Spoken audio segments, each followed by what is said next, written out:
أمي كم أهواها أشتاق لمرآها وأحن لألقاها وأقبل يمناها أمي كم أهواها.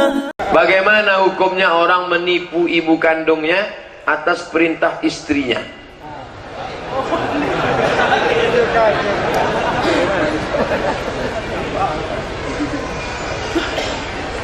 Man ahabbun nas bi husni sahabati, siapa orang yang paling layak mendapatkan baktiku, bakti kau hai laki-laki? Siapa yang paling layak mendapatkan baktimu? Ummuka. Apa artinya? Ummuka, ummuka, emakmu, emakmu, emakmu. Aku milik suamiku, kata ibu. Bu, ibu, wahai para istri, kau berkata, aku milik suamiku, tapi suamiku milik ibunya. Ibu jangan macam-macam ke suami ibu, karena ibu juga punya anak laki-laki, ibu punya anak perempuan. Oleh sebab itu, yang laki-laki ku sampaikan kepada kalian yang lajang-lajang, yang belum menikah, kalian mesti berani berkata kepada calon istri kalian, kau akan menjadi a second woman. Apa kau bilang aku second, kata dia. Second itu artinya perempuan kedua. Yang pertama first, yang kedua second, yang ketiga third, yang keempat fourth. Kau akan menjadi second woman, perempuan kedua. Jadi kalau begitu kau duda ya? Bukan begitu. Jadi yang pertama siapa? Tengoklah tatoku. Apa? I love Amaden.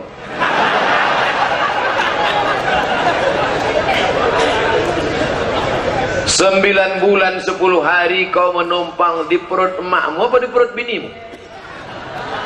Yang menyusukan engkau 2 tahun mengalir darahnya dalam darahmu. Berapa kali dia tak jadi tahajud karena kau menangis tengah malam sampai azan subuh? Berapa kali dia tak puasa gara-gara engkau? Emakmu tak puasa 90 hari gara-gara engkau. 30 hari saat kau dalam kandungan, 30 hari tahun pertama, 30 hari tahun kedua. Ingat, 90 hari mak kau tak puasa gara-gara engkau. Tiba-tiba sekarang makmu datang mau minta 50.000. Nak, minta 50.000 nak, mak mau buka puasa tak ada duit. Kejap ya mak, ku tanya biniku dulu. Bagus kau tak usah jadi laki-laki. Kau gunting aja barang tuh kau kasih ke ayam.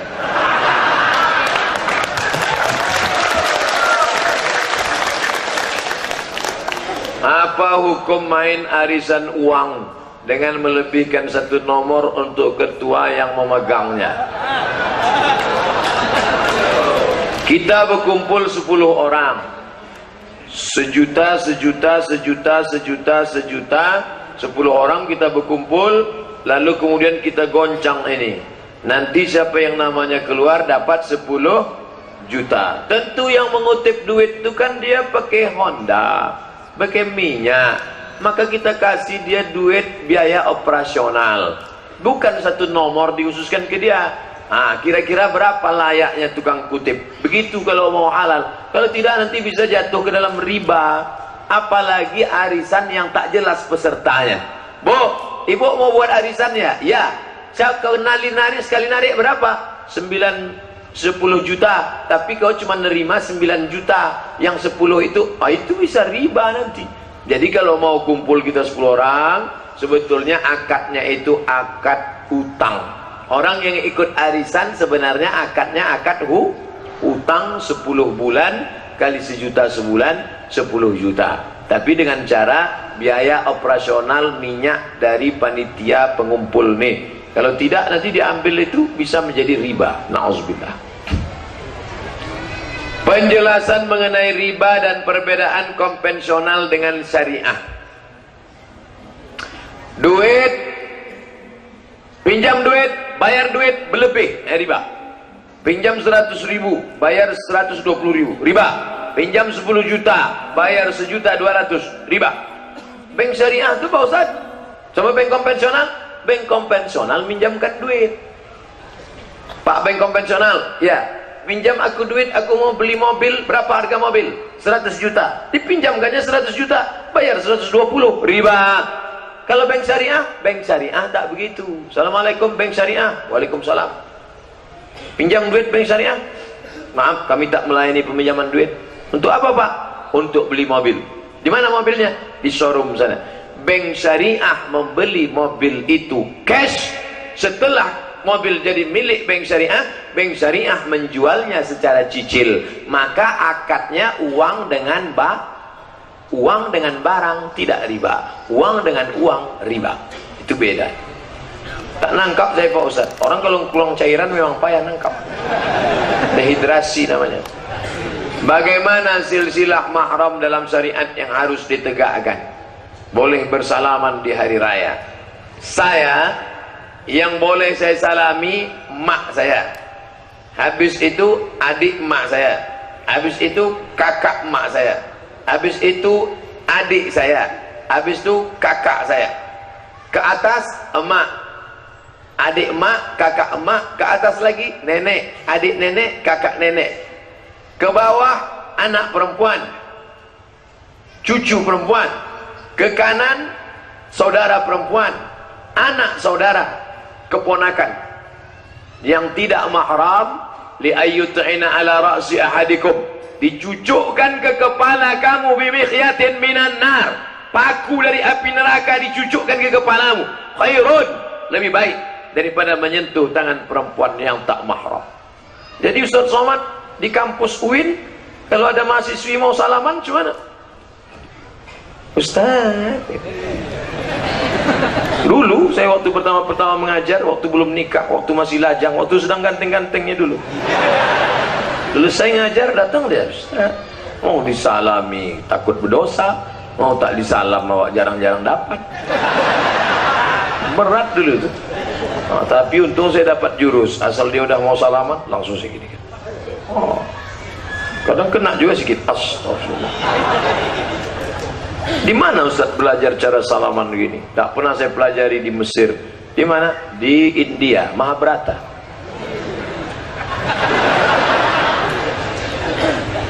Ustaz, apa hukum menyolatkan orang Islam yang mati bunuh diri? Ya Rasulullah, ya, ada orang mati bunuh diri, Nabi tak mau menyolatkan. Nabi tidak mau menyolatkan orang yang mati bunuh diri, tapi Nabi membiarkan sahabat menyolatkannya. Kalian mau menyolatkan silakan. Apa maknanya? Hukum menyolatkannya tetap fardu kifayah. Nabi tak mau menyolatkan, menunjukkan zajar, teguran, jangan bunuh diri. Jangan bunuh diri. La taqtulu anfusakum. Jangan kamu bunuh diri kamu. Makanya kalau ada nampak orang menung tepi sungai, cepat-cepat pegang. Kau kenapa menung? Aku buang air besar. Oh.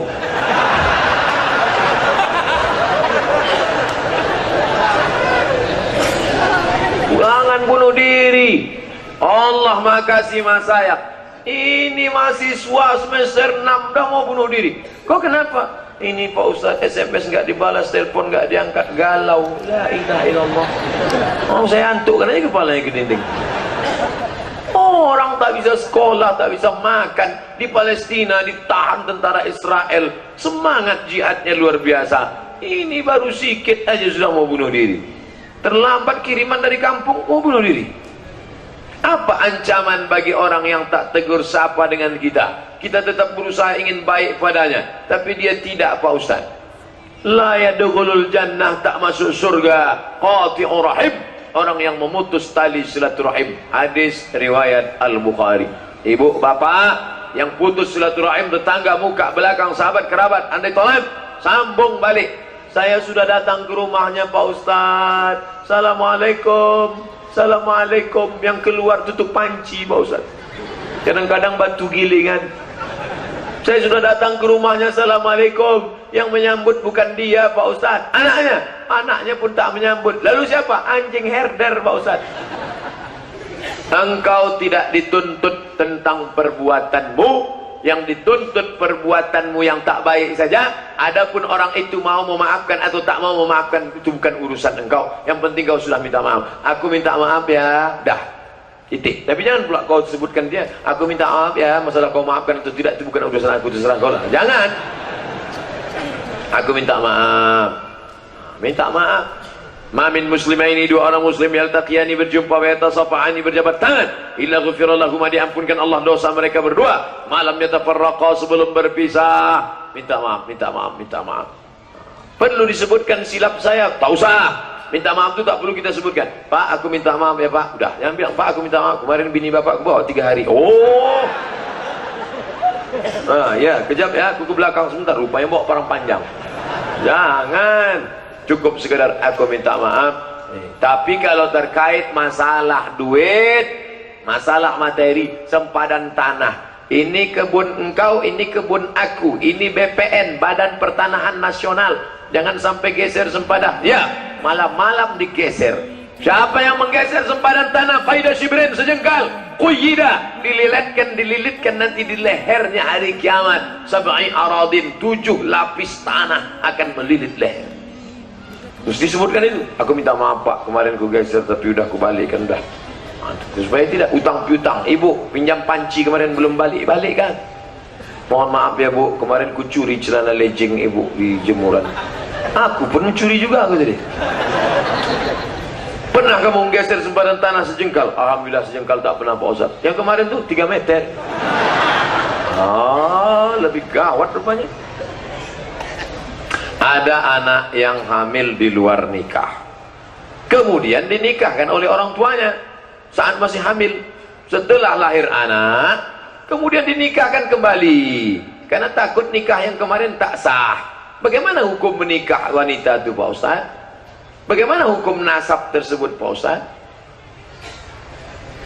Aku nikahkan kau dengan anak itu. Begitu bunyinya kalau nikah anak itu hamil. Kalau anak itu tak hamil lembut. Aku nikahkan engkau, hai menantuku. Lembut dia. Itu belum hamil tuh. Tapi kalau hai menantuku, itu dah hamil tuh. Aku nikahkan engkau dengan itu. Aku datang sini. Sah tak akad tuh? Sah akad. Begitu kata kitab Al-Fiqhul Islami wa Adillatuh. Mazhab Syafi'i mengatakan perempuan hamil nikahnya sah. Kalau sah tak usah diulang lagi. Tiba-tiba 3 bulan sesudah itu lahir anak, diulang balik. Kalau kau ulang balik akadnya, berarti akad yang pertama tadi batal. Berarti selama 3 bulan dia serumah, itu apa hukumnya? Berzina lah dia. Maka akadnya tak perlu diulang lagi karena akadnya sudah sah. Sah, tak masalah. Perempuan hamil menikah sah. Yang jadi masalah, muncul 4 masalah setelah anak lahir. Lahir anak, maka anak yang lahir dari hasil perbuatan itu tidak boleh pakai bin bapaknya. Lalu pakai bin siapa? Pakai bin emak. Tak boleh pakai bin binti ayah, karena tak ada hubungan nasab. 2, kalau si anak tadi lahir laki-laki, setelah itu lahir adiknya perempuan. Ini si abang yang pertama ini tak bisa jadi wali, karena dia bukan saudara seayah tapi saudara seemak. Saudara seemak tak bisa jadi wali. 3, kalau si ayah mati meninggal dunia, anak ini tak dapat warisan karena tak ada hubungan nasab. 4, kebetulan anak itu gadis cantik dipinang orang, maka si bapak tak bisa jadi wali. Walinya siapa? Wali hakim Pakku. Ini anak saya Pak Ustaz. Istri saya ini bukan Salome satu lubang rame-rame. Memang saya saja pasangannya. Memang kami lambat nikah, tapi ini saya. Kami sudah tes DNA, ini anak saya. Kau salah bro. Salah saya apa? Kau mencoblos sebelum hari H. Nah, tak laku ini anak. Oleh sebab itu mesti kita jaga anak-anak kita. Jaga. Yang lajang, yang gadis, bonceng-bonceng, dibiarkan. Pak, saya bawa anaknya sebentar ya, bawalah. Sampai pagi Pak, tak apa-apa. Pergi sana, pergi sini, bonceng sana, bonceng sini. Masuk angin, gembung. Selesai, tamat riwayat. Na'udzubillah. Ingat, hidup ini cuma sekali. Buatlah hidup yang berarti. Jangan sampai menyesal sampai mati. Apa hukum orang tua keluarga melarang anak perempuannya dekat dengan laki-laki, sedangkan laki-laki itu ingin meminang anak perempuannya? Ini nampaknya yang menulisnya laki-laki itu. Mau disindirnya calon mertua itu malam ini. Kenapa tak tulis sekalian di mana letak arah mertuamu itu? Mana dia? Mana? Makanya tuliskan Pak di sebelah kiri timur pas pada arah jam 10. Wahai bapak calon mertua, yang kau melarang anak gadismu dibawa oleh laki-laki, padahal dia tak ada membawa, dia hanya datang saja baik-baik mau meminang. Pak, aku orang baik Pak. Aku ingin anakmu sudi kiranya menemani sisa hidupku sampai kematian tiba malaikat maut mencabut nyawa. Apa yang kau bawa? membawa sebongkah cinta dan segenggam harapan. Makan kau lah cinta kau tu. Idza ja'akum man tardawna dinahu, kalau datang anak laki-laki meminang anak gadis, apa yang kau pandang? Yang pertama kau tengok din. Apa itu din? Itulah religius tadi. Wa khuluquhu, apa itu khuluq? Akhlak. Baik agamanya, baik akhlaknya, nikahkan anakmu dengan dia. Kalau dia miskin, Allah yang mengasih kaya. Ada orang kaya di Riau ini, undangan buka puasa bersama di Hotel Pangeran. Saya diundang. Dikumpulkannya anaknya, tetangganya, Hotel Pangeran makan. Datang dia ke meja saya, Ustadz Somad, saya nikah dengan bapak ini dulu. Ketika pertama nikah, pengantin baru bertamu ke rumah orang tutup pintu karena disangkanya kami mau minjam beras, saking susahnya. Tapi hari ini kaya raya. Jangan kau tengok karena hartanya, harta akan binasa. Jangan kau tengok karena sukunya. Berapa banyak orang melanggar pantang suku bangsa, diusir, dicabut gelar kehormatan. Tapi pandanglah karena agama dan akhlak. Baik dia akhlaknya, baik agamanya, rajin dia sholat berjamaah, taat dia, nikahkan, Allah akan bukakan pintu rezeki. Ini datang anak lajang, petantang petenteng, pakai baju sobek, kaos sobek, celana sobek, tapi karena pakai mobil mewah. Inilah yang nampak dalam istikharah malam tadi. Ya Allah. Ini nih bang, ini udah jelas anak tuh antingnya 12, sebelah kanan 3, sebelah kiri 3, di atas 2, di sini 1, di bibir 1. Penengok anting di bibirnya, bibir kita pula yang ini dulu. Anak funky. Selamat pagi om. Metal. Dinikahkan juga anak sama itu. Seminggu sesudah nikah anak pun balik meraung meratap, Oma, kenapa kau menangis? Yang mobil kemarin mana? Rental. Kau kejar akhirat, dunia akan bersimpuh di tapak kakimu. Kau kejar akhirat, dunia akan tunduk di bawah tapak kakimu. Tapi kalau dunia kau kejar, akhirat kau belum tentu dapat. Betul? Oleh sebab itu cari menantu. Udah, ini sedang calon mertua kau ini sedang lembut. Sesudah ini balik dari sini langsung datang. Sebelum mengeras balik hatinya tadi. Tapi datang jangan sendiri petantang petenteng. Bawalah orang tua, bawa nenek mama, bawa Pak anggota DPRD. Kebetulan Pak Ahmad sedang ada di sini. Bawa Pak Ahmad. Pak Polsek, Pak Kapolsek, tolong temani saya situ. Takut saya calon mertua saya ini bawa perang panjang. Nanti nengok pistol bapak takut dia. Oke. Jangan bawa saya. Kalau saya antum bawa nanti saya yang diterimanya.